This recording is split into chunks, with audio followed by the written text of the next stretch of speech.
메이크업 베이스. 제가 생각하는 아이콘 맥스지는 잡티툴에 있어서 기본적인 메이크업 베이스라고 생각을 합니다. 환자분들께서 1차 시술 후에 비비크림을 적게 발라도 돼요 라는 말씀들을 바로 하시게 됩니다. 아이콘은 멀티 플랫폼 레이저로서 하나의 본체에 팁을 끼워서 사용하는 장비인데요. 주로 많이 쓰는 것이 맥스지라는 IPL 장비하고 아이콘 XG라는 프랙셔널 장비를 두 가지를 동시에 사용하는 장비라고 할 수 있습니다. 제가 생각하는 아이콘 맥스지는 잡티툴에 있어서 기본적인 메이크업 베이스라고 생각을 합니다. 왜냐하면 1차 치료만으로 기본적인 피부 표면에 있는 잡티들이 없어지기 때문에 얼굴이 확 환해지게 되고요. 환자분들께서 1차 시술 후에 비비크림을 적게 발라도 돼요 라는 말씀들을 바로 하시게 됩니다. 가장 큰 차이는 IPL 파장의 차이에 있습니다. 일반적인 IPL은 500에서 1200 나노미터의 파장을 가지고 있는데요. 맥스지 같은 경우는 이 전체 파장을 다 이용하지 않고 가운데 문제를 일으킬 수 있는 파장대를 빼버리고 앞에 혈관과 색소에 대한 파장, 그리고 뒤쪽에 혈관과 리주비네이션 파장 두 가지만 주로 강화를 시켜서 좀 더 안전하게 효율적으로 병변들을 제거할 수 있는 레이저라고 할 수가 있겠죠.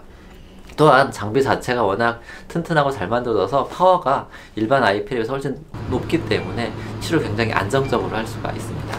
맥스지 같은 경우는 첫 번째 IPL의 기본적인 효과인 그 잡티 쪽에 굉장히 탁월한 효과를 보여주고 있죠. 특히 표피층에 있는 잡티들은 한두 번의 치료가 가능하기 때문에 매우 효율적이라고 할 수 있습니다.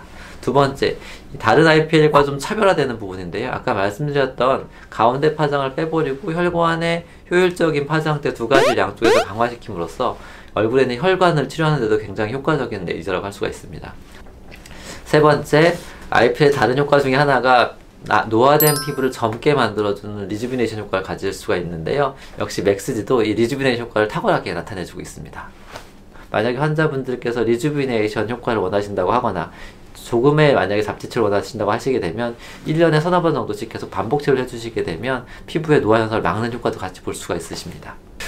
나이가 많으신 환자분들 같은 경우는 피부에 여러 가지 다양한 잡티들을 가지고 계십니다. 표피층에 있는 흑자라든지 아니면 검버섯 같은 거, 이럴 때는 솔직히 여러 가지 레이저를 동시에 써야 되는데 한꺼번에 또 너무 많은 치료를 하게 되면 환자분이 불편해하실 수가 있으십니다. 저 같은 경우는 1차적으로 겉에 있는 잡티를 쑥 긁어내는 개념으로 맥스지를 사용하고 있고요. 1차 치료가 끝나고 정돈이 된 다음에 약간 깊이 있는 잡티를 없애기 위해서 피코 슈어라는 장비를 사용하고 있습니다. 이 두 가지 레이저가 조합이 되면 잡티를 굉장히 효율적으로 안전하게 치료할 수 있다고 말씀드릴 수 있습니다.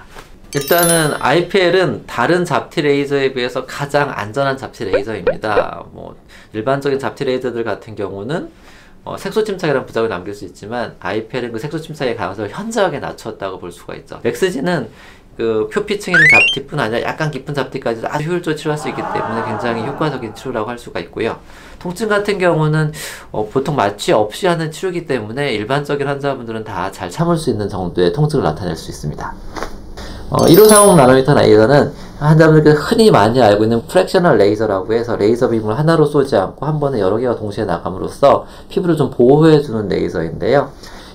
아이콘 XD 같은 경우는 특징적으로 압력을 가해서 프랙션 레이저를 조사해주게 됩니다. 따라서 표피층에 대한 손상을 굉장히 줄인 상태에서 진피층만 열을 가해주기 때문에 레이저 후에 나타날 수 있는 홍반이라든지 딱지 같은 부작용을 현격하게 낮췄습니다. 레이저 시술 후 당일 한 수시간만 약간 붉었다가 가라앉는 패턴이기 때문에 화장도 바로 가능하고 일상생활에 별 지장이 없는 레이저라고 할 수가 있습니다. 따라서 좀 일상생활 하시는 분들한테 있어서 굉장히 유리한 프랙셔널 레이저라고 할 수가 있겠죠. 어떤 레이저든지 간에 일단 피부를 약간 손상시키고 재생되는 과정에서 효과를 얻는 것이기 때문에 일시적인 수분 손실은 분명히 발생할 수 있습니다. 하지만 요즘 같은 경우는 레이저 전후 과정에 있어서 관리를 통해서 보습을 좀 주고 있고요. 또 레이저 시술 후에 재생크림이라든지 세안제를 잘 사용함으로써 그런 부작용을 현저하게 줄일 수가 있습니다. 이런 레이저 시술을 통해서 피부가 개선되고 나면 오히려 보습 능력은 더 좋아지는 거기 때문에 궁극적으로는 건조한 피부 치료를 위해서 레이저를 이용하는 것도 하나의 방법이라고 할 수가 있겠습니다. 얼굴에 있는 홍조는 일단 크게 두 가지로 보셔야 됩니다. 원래 얼굴 바탕에 홍조가 있는 경우가 있고요. 오랜 시간에 걸쳐서 붉어지신 거고요. 또 하나는 순간적인 피부 염증 상태에 의해서 피부가 붉어지는 경우입니다. 환자분들은 두 가지를 같은 걸로 놓고 보시는데요. 두 가지는 확연하게 다르게 됩니다. 우선 어떤 환자의 병적인 상태에서 홍조가 있는 경우는 그 병적인 상태에 대한 치료가 필요합니다. 약을 좀 먹는다든지 연고 잠깐 쓴다든지 보습을 해준다든지 이렇게 치료하면 붉은기가 좀 빠지게 될 거고요. 원래 바탕에 있는 홍조 같은 경우는 지속적으로 오랜 시간에 걸쳐서 피부 밑에 있는 혈관이 확장되어 있는 거기 때문에 그 혈관을 제거하는 시술이 필요하겠죠. 그때 써볼 수 있는 장비가 아이콘 맥스지가 될 수 있을 것입니다. 여기까지 해서 아이콘 맥스지, 아이콘 XD, 즉 아이콘 장비에서 말씀드렸습니다. 방금 말씀드렸듯이 아이콘 맥스지와 XD를 이용하게 되면 표피층에 대한 치료와 진피층에 대한 치료가 동시에 이루어짐으로써 노화된 피부를 젊게 만들어 드릴 수가 있고 환자분의 노화를 막아 드릴 수가 있습니다. 여러분들께서도 좋은 병원 찾아가셔서 치료를 받음으로써 앞으로 좀 더 젊은 생활을 영위할 수 있도록 하셨으면 좋겠습니다. 감사합니다.